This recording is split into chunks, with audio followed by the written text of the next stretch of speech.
Welcome student, welcome back. और ये हमारा नंबर सिस्टम का फोर्थ एंड फाइनल लेक्चर है। और जो हमारे लास्ट के दो टॉपिक रह गए, हम उस एक ही वीडियो में उसे कवर करने की कोशिश करेंगे। पिछली क्लास तक हमने फैक्टोरियल्स तक पढ़ा था, और आज के में हमारे जो दो टॉपिक हैं वो हैं रिमाइंडर्स के question plus factors of a number पर क्वेश्चंस जो होते हैं कि किसी भी नंबर के कितने फैक्टर हो सकते हैं, उसका सम कितना हो सकता है, उसकी प्रोडक्ट कितनी हो सकती है, ये सब। तो स्टार्ट करते हैं। देखिए, पहला हमारा जो टॉपिक है दैट इज रिमाइंडर। तो रिमाइंडर के लिए हम एक रिलेशन समझ लेते हैं कि जान मान लिया, एक सिंपल मैं एग्जांपल लेता हूँ। 9 को हम डिवाइड कर रहे हैं 2 से, तो ये इसमें 4 टाइम्स जाएगा, 8 - 1। अब इसमें देखिए हम किसको क्या कहते हैं। जिस नंबर को डिवाइड किया जाता है इट इज कॉल्ड डिविडेंड। ये होता है डिविडेंड। जिस नंबर से डिवाइड होता है वो होता है डिवाइजर।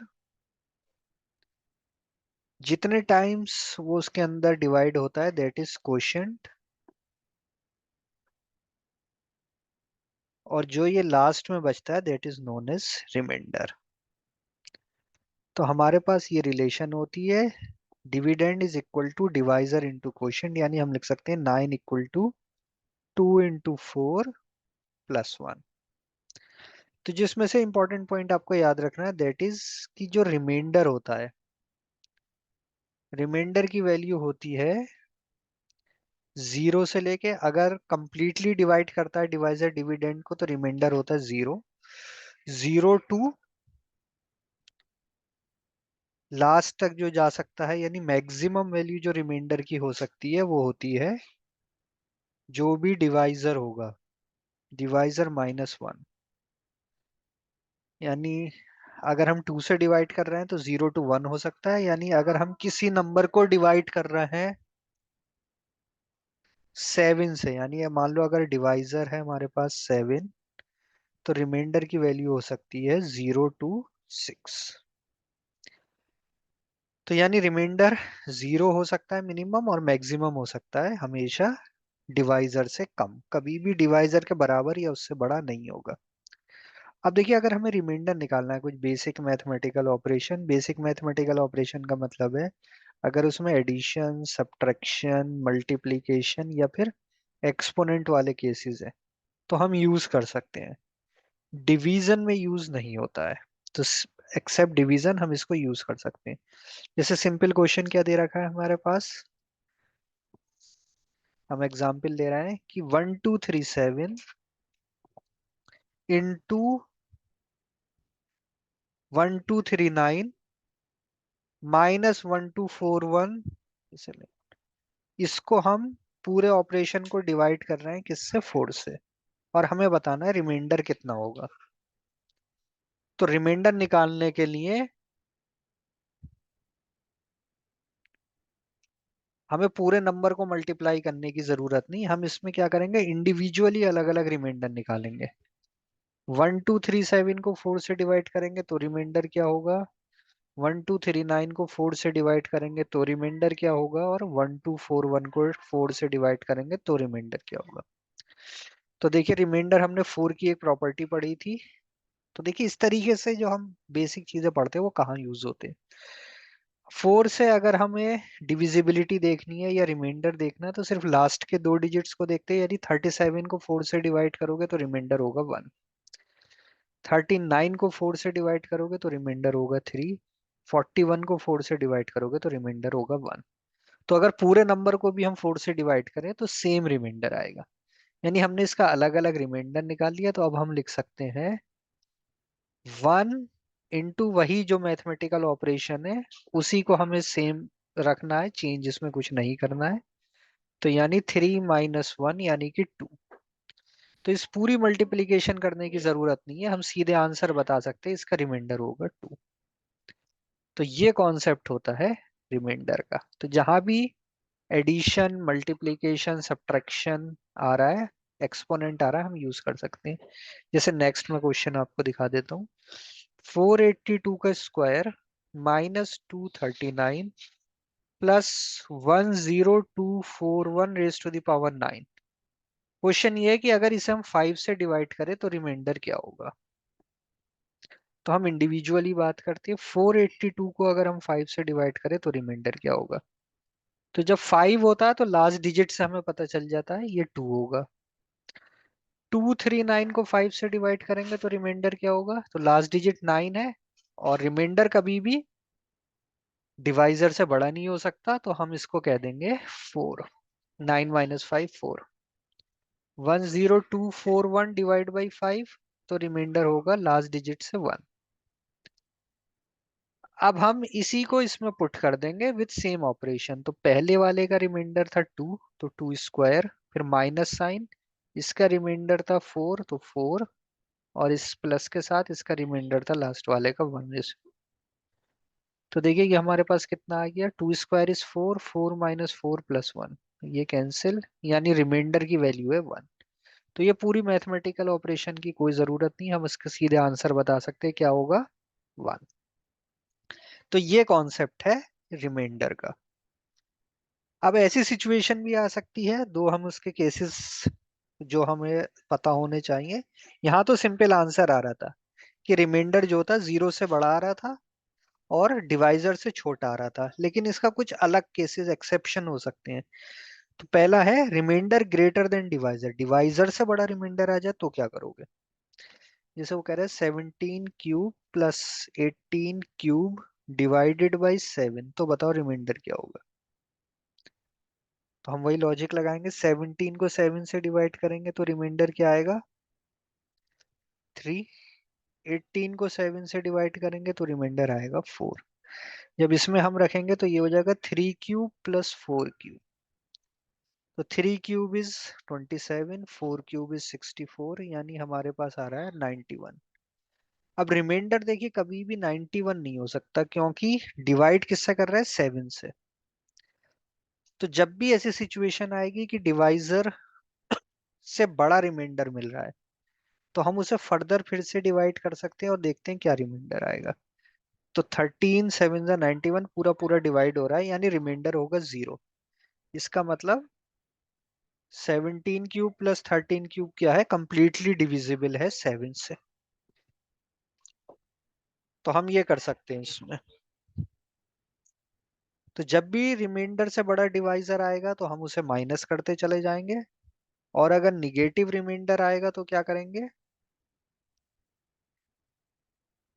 जैसे मान लो हमने किसी को डिवाइड किया और रिमाइंडर आ रहा है 15, यानी हम ये कह सकते हैं कि हम सीधे 15 को कोशिश कर रहे हैं, ये थोड़ा सा जरा समझना, 17 से डिवाइड करने की। तो 17 से तो डिवाइड होगा नहीं, तो हम कह सकते हैं कि ये पूरा का पूरा 15 क्या है, रिमाइंडर है। लेकिन इसको हम एक दूसरे तरीके से समझने की कोशिश कर रहे हैं। देखिए कभी कभी क्या होता है, 17 15 की जगह हम दूसरा एग्जाम्पल लेते हैं, मान लो 30। तो हम कह सकते हैं 7 1 जा 7, 17, क्या बचा 13। तो हम कह सकते हैं या तो रिमाइंडर है 13, या फिर हम कह सकते हैं 17 का सेकंड मल्टीपल क्या होता है, 34, और हमारे पास है 30, तो रिमाइंडर होता है -4। तो हम माइनस की फॉर्म में लेके कर सकते हैं, ठीक। तो माइनस की फॉर्म में लेके कर सकते हैं, ये अभी हम देखिए आगे क्वेश्चन करेंगे तो आपको बहुत अच्छे से समझ में आ जाएगा। और इसका एक सबसे स्पेसिफिक एग्जाम्पल जो बहुत ज्यादा यूज होता है, that is negative remainder of -1। तो ये हम कितना क्यों -1 पढ़ते हैं, देखिए इस क्वेश्चन को मैं आपको समझाता हूँ। तो मैं पहले एक दो एग्जाम्पल लेता हूँ, उसके बाद फिर आप समझ जाएंगे कि क्या फायदा होगा। मान लिया क्वेश्चन दे रखा है आपको, हम ले लेते हैं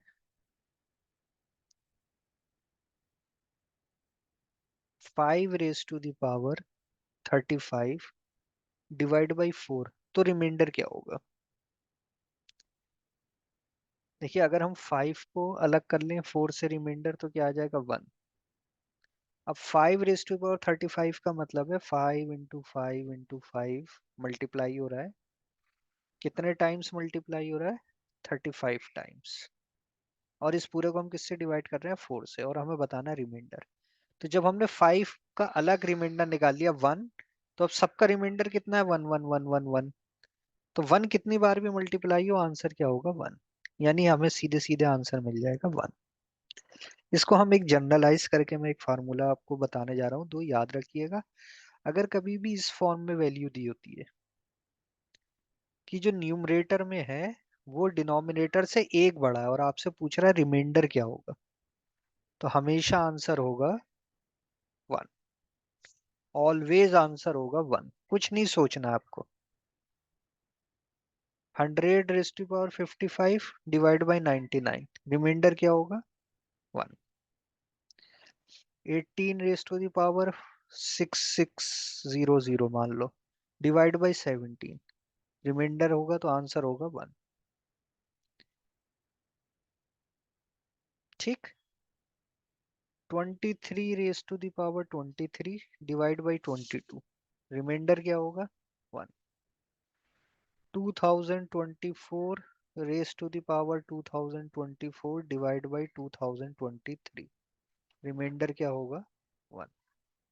तो जब भी न्यूमरेटर में उससे एक बड़ी वैल्यू होगी डिनोमिनेटर से, तो हमें सीधे आंसर क्या लिख देना है? वन। तो रिमाइंडर का बिल्कुल सीधे सीधे कॉन्सेप्ट है, कुछ नहीं करना आपको। लेकिन अब इसमें आते हैं एक दूसरी सिचुएशन पर। उसमें हमें क्या करना है? क्वेश्चन में दे रखा है 16 raise to the power 16 divide by 70। अब रिमाइंडर क्या होगा? अब देखिए, इस केस का मतलब ये है कि 16 × 16 कितनी बार मल्टीप्लाई हो रहा है? 16 टाइम्स। अब इसको 17 से डिवाइड कर रहे हैं, तो रिमाइंडर क्या होगा? तो देखिए, पहले स्टेप हम क्या लेते थे कि सिक्स अलग कर लेते ना, 16 को अगर हम 17 से डिवाइड करें और रिमाइंडर निकालें, तो अगेन हमारे पास क्या बच रहा है? 16। तो इस तरीके से वैल्यू निकालना बहुत मुश्किल है, तो हम इसके लिए कॉन्सेप्ट यूज कर लेते हैं निगेटिव रिमाइंडर का। निगेटिव रिमाइंडर बनाने के लिए हमें क्या करना होता है? रिमाइंडर में से डिवाइजर माइनस कर दो, यानी -1। अब ये रिमाइंडर ऑफ -1 है, तो देखिए हमारे लिए समझना आसान हो गया कि हमें -1 × -1 करना है कितने टाइम्स, क्योंकि सबका रिमाइंडर -1। ये मल्टीप्लाई होगा 16 टाइम्स, तो आंसर आ जाएगा वन। तो जो कैलकुलेशन हम रिमाइंडर की पॉजिटिव वैल्यू से नहीं कर पा रहे थे, वो निगेटिव ने हमारे लिए आसान कर दिया। तो यहाँ जो फार्मूला बनता है, अगेन मैं इसका भी फार्मूला आपको बता देता हूँ। अगर आपको दे रखा है न्यूमरेटर में a-1, डिनोमिनेटर में a, अब इसकी कोई भी एक्सपोनेंट हो और आपसे रिमाइंडर पूछा है, तो यहाँ दो केसेस आएंगे। अगर n इवन होगा तो रिमाइंडर होगा वन, जैसा भी ऊपर वाला क्वेश्चन था। लेकिन n अगर ऑड होगा तो रिमाइंडर होगा a-1, न्यूमरेटर में जो वैल्यू दे रखी। यानी अगर आपसे पूछा जा रहा है कि ये बताओ 15 raise to the power 20 divide by 16, तो रिमाइंडर होगा, पावर क्या है? इवन है तो one. 111 raise to the power 55 divide by 112, तो रिमाइंडर हो जाएगा 111। यानी अगर न्यूमरेटर में ऐसी वैल्यू है जो कि डिनोमिनेटर से एक कम है और पावर में है कोई इवन वैल्यू, तो रिमाइंडर होता है वन। लेकिन अगर न्यूमरेटर में ऐसी वैल्यू है जो कि डिनोमिनेटर से एक कम है लेकिन पावर है ऑड वैल्यू, तो रिमाइंडर होता है वही जो न्यूमरेटर में लिखा होता है। तो ये दो फार्मूले आप अच्छे से याद कर लिए। एक ये कि जब एक कम है तो दो केसेस बनते हैं, और जब एक वैल्यू ज्यादा होती तो सीधे आंसर वन होता है। डायरेक्ट क्वेश्चन इस पे आ जाते हैं रिमाइंडर के केस के। अब अगर ऐसा नहीं है, इससे कुछ अलग क्वेश्चन है, तब कैसे हम करेंगे? अब हम वो डिस्कस करते हैं। यानी हमारे पास जो नंबर है वो ये दे रखा है, मैं यहाँ लिख देता हूँ। हमें दे रखा है 9 raise to the power 83 divided by 7। तो बताओ रिमाइंडर क्या होगा। अब ये देखिए दोनों फार्मूले में हमारे फिट नहीं हो रहा। a+1n अपॉन ए, या फिर a-1n। तो ये दोनों में से किसी केस में नहीं आ रहा। तो अब हमें क्या करना है, इसकी साइक्लिसिटी बनानी होती है। तो हम देखिए पहला केस लेते हैं। 9 को 7 से डिवाइड करके देखेंगे तो रिमाइंडर क्या आएगा। हमें पता है 9 को 7 से डिवाइड करेंगे तो 2। तो अब हमें यहाँ सीरीज बनानी होती है। देखिए तो क्या करना है, अब सबको 2 से मल्टीप्लाई करते चले जाओ। 2 2 ज़ा 4, 4 को 7 से डिवाइड करेंगे तो भी रिमाइंडर 4 ही रहेगा। 4 2 ज़ा 8। लेकिन जैसे ही 8 आया तो रिमाइंडर, क्योंकि डिवाइजर से बड़ा नहीं हो सकता, तो ये बन जाएगा 1। जैसे ही 1 आता है हम रुक जाते हैं। यानी हमारे रिमाइंडर के 3 केसेस आ रहे हैं, 2 4 1। तो पहली चीज तो याद ये रखो कि जो भी आंसर या रिमाइंडर हम निकालने हैं वो इन तीनों में से ही कोई होगा। यानी हमें क्या करना है, पहले एक्सपोनेंट हटा दो सारे, सिर्फ एक वैल्यू से स्टार्ट करो, उसे डिवाइजर से डिवाइड करके देखो रिमाइंडर कितना आ रहा है। फिर उसी वैल्यू से मल्टीप्लाई करते चले जाओ, तब तक करते चले जाओ जब तक कि 1 नहीं बच जाए। 1 कैसे बचेगा, कि हमारे पास एक ऐसी वैल्यू आएगी जो डिवाइजर से बड़ी हो जाएगी। तो हम फॉरेन डिवाइजर से डिवाइड करके उसका रिमाइंडर या डिवाइजर को माइनस करके देख लेंगे, जैसे 1 बच रहा वहां रुक जाना। तो हमें ये पता करना है कि 2 4 1 में से कौन सा आंसर है। अब ये कैसे पता चलेगा, ये पता चलेगा यहाँ पर देखिए क्या साइक्लिसिटी बन रही है। 3, 3 टर्म की सीरीज है, फिर 2 4 1 रिपीट हो रहा है, और एक्सपोनेंट है 83। तो हम 83 को 3 से डिवाइड करके देखेंगे कि रिमाइंडर कितना आ रहा है।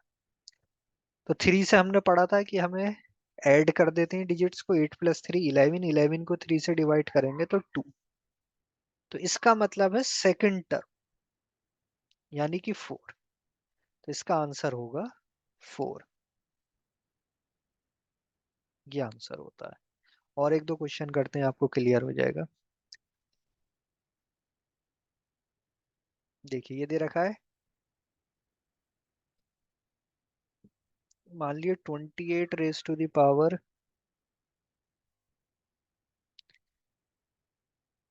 हम ले लेते हैं 30। इसको अगर 15 से डिवाइड करें तो रिमाइंडर क्या होगा।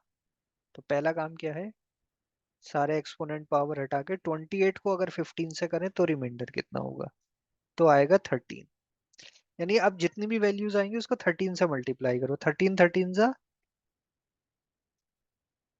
169। जैसे ही बड़ा हो जाएगा तो 15 से डिवाइड करके देख लो क्या रिमाइंडर आ रहा है। तो 169 119 यानी 4। फिर 4 को क्या करेंगे, 13 से मल्टीप्लाई, यानी हमारे पास सीरीज बन गई 13 4। 4 को 15 से करेंगे तो 60। 4 को 13 से करेंगे तो 13 4 ज़ा 52। तो जैसे ही 15 से बड़ा हो गया फिर 15 से डिवाइड करके रिमाइंडर देखो। तो ये आ गया 15 3 ज़ा 45 7। फिर क्या करेंगे, 7 को फिर 13 से 91। 91 को 15 से डिवाइड करोगे तो रिमाइंडर आ जाएगा 1। जैसे ही 1 पे आ जाओगे वहीं रुक जाएंगे। यानी हमारी सीरीज बन रही है 13 4 7 1। यानी जो भी आंसर होगा वो इनमें से ही कोई एक वैल्यू होगी। अब कौन सी वैल्यू होगी ये किससे पता चलेगा, इसके लिए हम देख लेंगे कितनी साइक्लिसिटी है 4 की, और इसका एक्सपोनेंट कितना था 30। तो 30/4 का रिमाइंडर जो होगा वो हमें बताएगा कि इस सीरीज का कौन सा टर्म है। तो सेकंड टर्म, यानी आंसर होगा 4। तो ये सिंपल से स्टेप होते हैं, इसी के थ्रू हम करते चले जाते हैं question. 58 raised to the power 75 divided by 11। तो सबसे पहला काम क्या करना होगा हमें, 58 को डिवाइड करो 11 से, और देखो क्या रिमाइंडर आ रहा है। 11 5 ज़ा 55 3। अब 3 को 3, हर वैल्यू को 3 से मल्टीप्लाई। 3 3 ज़ा 9। तो 9 अभी इससे छोटा है, ठीक है। 9 3 ज़ा 27। 27 जैसे ही बड़ा हो गया हम उसको चेंज कर लेंगे। 5 5 11 5 3 ज़ा 15। 15 को 11 से किया तो फिर आ जाएगा 4। 4 3 ज़ा 12। अब जैसे ही 1 आ जाएगा वहां रुक जाएंगे। यानी हमारा आंसर होगा या तो 39541, इन्हीं में से कोई आना है। अब कौन सा होगा इनमें से, इसके लिए क्या करना पड़ेगा, इसकी साइक्लिसिटी कितनी है 5, 5 टर्म पे रिपीट हो रहा है, और एक्सपोनेंट है 75। तो 75/5 का रिमाइंडर कंप्लीटली डिविजिबल है 0। 0 का मतलब होता है लास्ट वाला केस हमेशा, यानी आंसर होगा इसका 1। तो ये तरीके होते हैं इसको सॉल्व करने के। अब इसमें देखिए कभी कभी हमें निगेटिव रिमाइंडर भी हेल्प कर देता है। तो एक हम निगेटिव रिमाइंडर का केस ले लेते हैं। हमें दे रखा था 11 raised to the power 154 divide by 13, इसका रिमाइंडर निकालना। तो पहला केस क्या होगा, पावर एक्सपोनेंट सब हटा दो, इसको डिवाइड करो। तो ये कितना आ रहा है 11। 11 को 11 से मल्टीप्लाई करेंगे 121। 13 से हम देखेंगे तो रिमाइंडर कितना आ जाएगा 4। 13 9 जा 117। 4 को फिर 11 से 44, तो ये फिर 13 से बड़ा है। 13 3 जा 39 यानी 5। फिर 5 को करेंगे 11 से तो 55। तो 55/13, तो रिमाइंडर हो जाएगा और 13 4 जा 52 यानी कि 3। फिर 3 11 जा 33, 13 से डिवाइड करेंगे 26 यानी 7। 7 11 जा 77 को 13 से करेंगे तो देखिए 12। 12 को हम रिमाइंडर को लिख सकते हैं -1। तो हमारी देखिए यहाँ कैलकुलेशन थोड़ी सी बच जाएगी। हम इसको 12 की जगह कर देंगे -1। तो अगर हमें -1 वाली सीरीज, अभी पहले मैं लिख लेता हूँ, अभी हमारे पास क्या क्या बचा, 11 4 5 3 7 -1 रिमाइंडर। तो जिस वैल्यू पे -1 रिमाइंडर आया, यानी 1 2 3 4 5 6, तो 7 8 9 10 11 12 पे हमें 1 मिल जाएगा।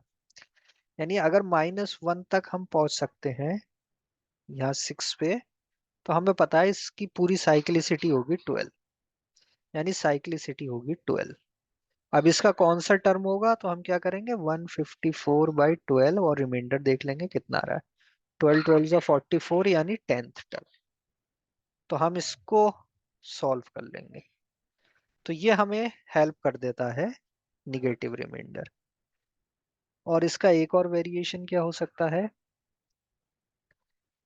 एक और वेरिएशन हो सकता है, इसको हटा देते हैं अभी। एक और वेरिएशन क्या हो सकता है, 2 raised to the power 117 divide by 44 और बताना रिमाइंडर। अब देखिए ये पिछले क्वेश्चन से इसलिए अलग है कि इस बार न्यूमरेटर डिनोमिनेटर में एक ऐसी वैल्यू जो कि कॉमन है। यानी हम न्यूमरेटर को लिख सकते हैं 2 raised to the power 117 का मतलब है 2 कितनी बार मल्टीप्लाई हो रहा था 117 टाइम्स। तो हमने इसको ऐसे लिख लिया। क्यों लिखा है देखिए, क्योंकि इसमें से 4 कैंसिल आउट हो रहा है। तो हमने क्वेश्चन को थोड़ा सा चेंज कर लिया। हमने कहा कि अब बताओ रिमाइंडर क्या होगा। तो यहाँ तक तो हम अब जिस फॉर्म में क्वेश्चन है इसको हम सॉल्व करते आए। तो अपना लॉजिक लगाएंगे क्या होगा, पहले 2 को 11 से डिवाइड करेंगे तो रिमाइंडर आएगा 2। फिर 2 को 2 से मल्टीप्लाई 4, 4 को 11 से करेंगे तो 4 8, 8 के बाद 16, जैसे 16 पे आए तो ये बन जाएगा 5। अब 5 2 जा 10, देखिए जैसे 10 आया 10 को हम रिमाइंडर की फॉर्म में लिख सकते हैं -1। यानी हमारे पास सीरीज हो गई 2 4 8 5 -1। यानी कौन से टर्म पे -1 मिला, फिफ्थ। तो इसकी साइक्लिसिटी कितनी होगी 10। हमें ये पता चल गया, जहां भी -1 आता है उसका डबल जो होता है वो साइक्लिसिटी होती है। और अब इस सीरीज का कौन सा टर्म होगा, उसके लिए हमें क्या करना पड़ेगा, जो भी एक्सपोनेंट था 115 उसको साइक्लिसिटी से डिवाइड करते हैं, यानी कौन सा टर्म होगा, फिफ्थ टर्म। तो फिफ्थ टर्म इज -1 यानी कि 10। तो हमें पता चल गया रिमाइंडर है 10। लेकिन रिमाइंडर आंसर 10 नहीं है, ये ध्यान रखना है, क्योंकि हमने क्या किया था, न्यूमरेटर डिनोमिनेटर दोनों जगह से 4 को डिवाइड कर दिया था। तो आंसर होगा एक्चुअल में 40। तो ऐसे क्वेश्चन में केयरफुल रहना है कि हम न्यूमरेटर डिनोमिनेटर में से दोनों को क्या करेंगे, कैंसिल आउट कर देंगे। अब लास्ट वेरिएशन जो हो सकता है वो हो सकता है इसमें, that is known as composite exponent, यानी एक्सपोनेंट पे एक्सपोनेंट। तो ये जरा ध्यान से समझिएगा, कंफ्यूजन होने के चांसेस हैं कि ये नंबर दे रखा है और कहा है कि इसे 7 से डिवाइड करें तो रिमाइंडर क्या होगा। तो पहली चीज तो आप ये समझ लिए, पहले तो सारा जो पहला स्टेप है वो सेम रहेगा। 16 को हम 7 से डिवाइड करके देखेंगे कि क्या रहा है। तो रिमाइंडर है 2, 2 को 2 से करेंगे तो 4, 4 को 2 से करते तो 8, जैसे ही 8 बना ये हो गया 1, यानी हमारे पास सीरीज आ गई 2 4 1। तो यहां तक अपने दिमाग में डाल लो कि आंसर जो है वो इन्हीं तीनों में से कोई एक है। बाकी जो अगला स्टेप है वो ये पता करने के लिए कि इनमें से कौन सी वैल्यू है। तो इसकी साइक्लिसिटी हो गई 3 और एक्सपोनेंट है दिस। तो हमें देखना है कि इसको अगर हम 3 से डिवाइड करेंगे तो रिमाइंडर क्या होगा। अब क्या हो गया देखिए, एक्चुअल में फिर से अब ये उस फॉर्म में आ गया जैसा हम क्वेश्चन अभी तक करते आए थे। तो हम क्या करेंगे, 17 को 3 से डिवाइड करके देखेंगे तो 2, 2 3 जा 15 होता है, 2 रिमाइंडर।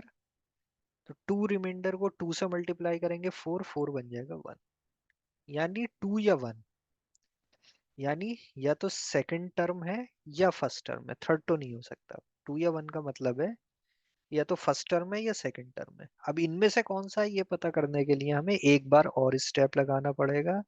साइक्लिसिटी ऑफ 2 और रिमाइंडर इज 18। तो 18/2 का रिमाइंडर 0, 0 हमेशा बताता है लास्ट, यानी फर्स्ट टर्म, यानी इसका फर्स्ट टर्म। तो यहाँ आंसर होगा 2। ये हमारा आंसर है। तो कंपोजिट एक्सपोनेंट के क्वेश्चन में दो बार हमें वो लॉजिक लगाना पड़ता है जो हम नॉर्मली रिमाइंडर के क्वेश्चन में एक ही बार लगा रहे थे। तो ये इससे और डिफिकल्ट क्वेश्चन की करने की जरूरत नहीं, इतना आप कर लोगे तो बहुत है। तो ये हमारा पहला टॉपिक था और जल्दी जल्दी हम लास्ट दूसरे टॉपिक पे आ जाते हैं, number of factors of a number. किसी भी फैक्टर के कितने नंबर हो सकते हैं। जैसे मान लिए 36, 36 के अगर मैं फैक्टर लिखूं तो 1 हो सकता है, 2 हो सकता है, 3 4 5 नहीं होगा, 6 7 नहीं होगा, 8 नहीं होगा, 9 देन 12 देन 18 देन 36। तो कितने फैक्टर हैं, 1 2 3 4 5 6 7 8 9, 9 फैक्टर्स।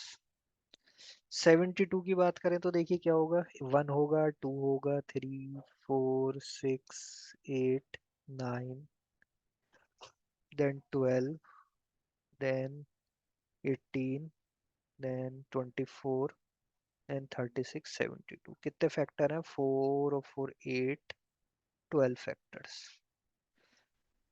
तो ये से फैक्टर कैसे निकाले। तो देखिए सिंपल फार्मूला होता है, सबसे पहले हम क्या करते हैं, प्राइम फैक्टराइजेशन करते हैं और जो भी प्राइम फैक्टर की पावर आ रही होती है उसमें +1 करके मल्टीप्लाई कर देते हैं। देखिए मैं सिंपल समझा देता हूँ। 36 को हम लिख सकते हैं 4 × 9, यानी 2² × 3²। अब ये प्राइम फैक्टराइजेशन हो गया। तो इनकी जो पावर्स है, एक्सपोनेंट्स है, उसमें 1 ऐड करो और मल्टीप्लाई कर दो। तो कितने फैक्टर हो गए, 9। ये आ रहे थे देखिए 9 फैक्टर। सिंपल। 72 है, इसको हम लिख सकते हैं 8 × 9, यानी 2³ × 3²। तो दोनों प्राइम, इसमें +1 करो और मल्टीप्लाई कर दो। कितने फैक्टर हो गए, 12। ये आ गया देखिए 12 फैक्टर्स। क्लियर। तो बिल्कुल सिंपल तरीका होता है, प्राइम फैक्टराइज करो और पावर में 1 ऐड करके मल्टीप्लाई कर दो। जैसे हमें नंबर ये दे रखा है, मान लो फाइंड द फैक्टर ऑफ 7³ × 13⁻1। ये डायरेक्ट ऐसी फॉर्म में दे रखा था, तो ये तो हमारे लिए काम आसान हो गया। तो इसके कितने फैक्टर्स होंगे, नंबर ऑफ फैक्टर्स, जो भी एक्सपोनेंट है उसमें 1 ऐड करो और उसे आपस में क्या कर दो, मल्टीप्लाई। तो 8 3 = 24, यानी इस नंबर के कितने फैक्टर्स होंगे, 24। ये सिंपल कॉन्सेप्ट होता है। तो आई थिंक बहुत इजी है, सबकी आसानी से समझ में आ रहा होगा, कोई ऐसी मुश्किल चीज नहीं है। एक नंबर और ले लेते हैं, फिर थोड़ा सा हम अलग कॉन्सेप्ट इसका डिस्कस करेंगे। 240। तो 240 को हम लिख सकते हैं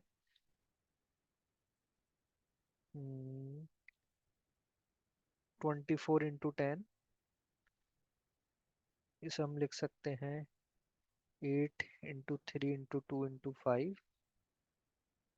तो ये हो जाएगा 2 क्यूब और एक ये मिलके 2⁴ ये हो जाएगा 3⁻1, ये हो जाएगा 5⁻1। ये हो गए सारे प्राइम फैक्टर। तो नंबर ऑफ फैक्टर्स निकालने के लिए हमें क्या करना है, 5 into 2 into 2, यानी कितने फैक्टर हो गए, 20। तो 240 के कितने फैक्टर्स है, 20। तो ये सिंपल कॉन्सेप्ट होता है। यानी मान लो अगर मैं ये नंबर दे रखा होता हमें, किसके कितने फैक्टर्स हैं,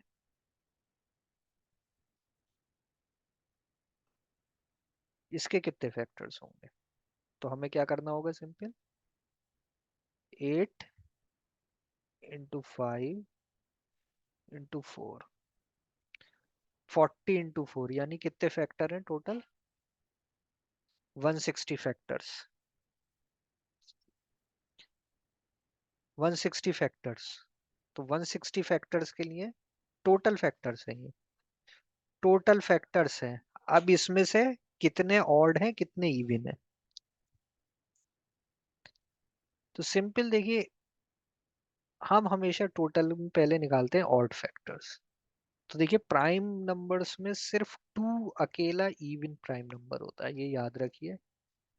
तो अगर हम 2 वाले फैक्टर को निकाल दें, तो बाकी जितने भी बचेंगे उनसे हमेशा क्या, ऑड फैक्टर बनेंगे। तो यानी इस क्वेश्चन में अगर हमसे पूछा होता तो हम सिर्फ ये वैल्यूज ले लेते, यानी इसकी एक्सपोनेंट 5, यानी 20 इसके अंदर क्या है, ऑड फैक्टर्स है, और इवन फैक्टर्स हो जाएंगे 160 माइनस 20, यानी कि 140। तो इवन के लिए भी हम पहले क्या करेंगे, ऑड टोटल निकालेंगे, ऑड निकालेंगे उसमें से माइनस कर देंगे, तो हमें पता चल जाएगा इवन। नेक्स्ट कभी कभी पूछ लेता है कितने परफेक्ट स्क्वायर्स हैं। तो देखिए परफेक्ट स्क्वायर्स के लिए 2 के 7 पावर है, 3 की 4 पावर है, इसके अंदर 7 की क्यूब। परफेक्ट स्क्वायर्स वो होते हैं जो पावर इवन वाले होते हैं। तो इसमें कितने फैक्टर हैं इवन वाले, 4। 2 की पावर 0 है, 2 स्क्वायर है, 2⁴ है और 6 है। इसमें है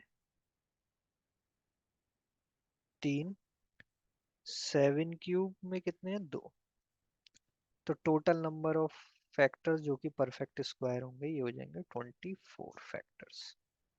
तो इस तरीके से हम क्वेश्चन सॉल्व कर लेते हैं। अब सिंपल कभी सम ऑफ फैक्टर्स भी आता है। तो 240 अभी हमने प्राइम फैक्टराइज किया था, 2⁴ इंटू 3⁻1 इंटू 5⁻1। तो देखिए इसका सम होता है, ये जितने भी फैक्टर बनना है 2 के, तो देखिए 2⁻0 से शुरू होंगे, कहाँ तक जाएंगे 2⁻4, इन सब का सम कर लो। 3 वाले कितने फैक्टर बनने हैं उनका सम कर लो, 5 वाले कितने फैक्टर बनने हैं उनका सम कर दो और मल्टीप्लाई। तो ये हो जाता है इसका sum, sum of factor. Sum of factor इतना ज्यादा इंपॉर्टेंट नहीं जितना अब नेक्स्ट कॉन्सेप्ट हम करने जा रहे हैं, रिलेटिव प्लेसमेंट ऑफ फैक्टर्स। देखिए हमारे पास दो थे अभी, हम जो नंबर उन्हीं को लेके चलते हैं, ध्यान से समझना इन्हें, 36 एंड 72। देखिए 36 के अगर मैं फैक्टर लिखूं तो होंगे 1 into 36, 2 into 18, 3 into 12, 4 into 9, और लास्ट होगा 6 into 6। 72 के अगर मैं फैक्टर लिखूं तो 1 into 72, 2 into 36, 3 into 24, 4 into 18, 6 into 12 and 8 into 9। तो देखिए इसके जो फैक्टर्स हैं 36 के, वो है, मैं अगर यहाँ एक लाइन में लिखने की कोशिश करूँ, 1 2 3 4 6, देन 9 12 18 36। तो देखिए इसके बीच में जो वैल्यू आ रही है ये उसकी स्क्वायर रूट है। तो जितने फैक्टर स्क्वायर रूट से छोटे होते हैं उतने ही फैक्टर स्क्वायर रूट से बड़े होते हैं। तो फैक्टर इस तरीके से बनते हैं।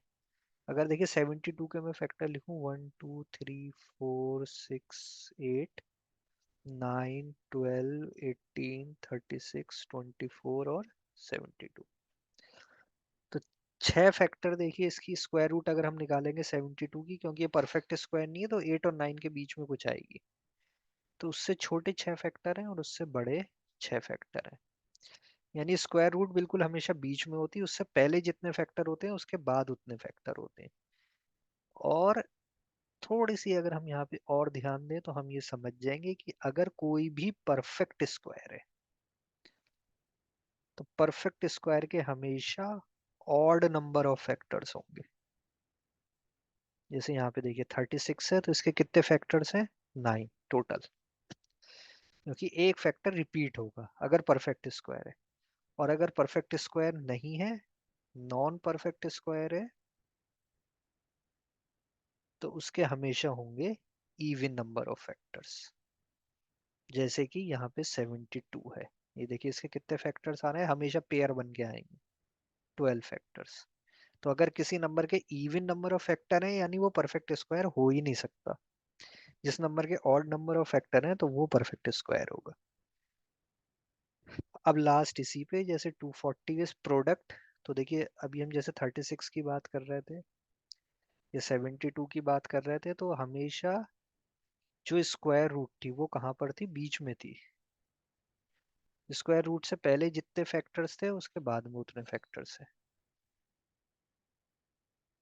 तो अगर मैं तुमसे ये पूछता कि 36 के कितने फैक्टर हैं, उनकी मल्टीप्लाई कितनी होगी, तो हम ऐसे लिख सकते थे उसे, 1 into 36, 2 into 18, 3 into 12, 4 into 9 and 6 into 6। ये 72 था तो हम उसे लिख सकते थे 1 into 72, 2 into 36, 3 into 24, 4 into 18, 6 into 12, 8 into 9।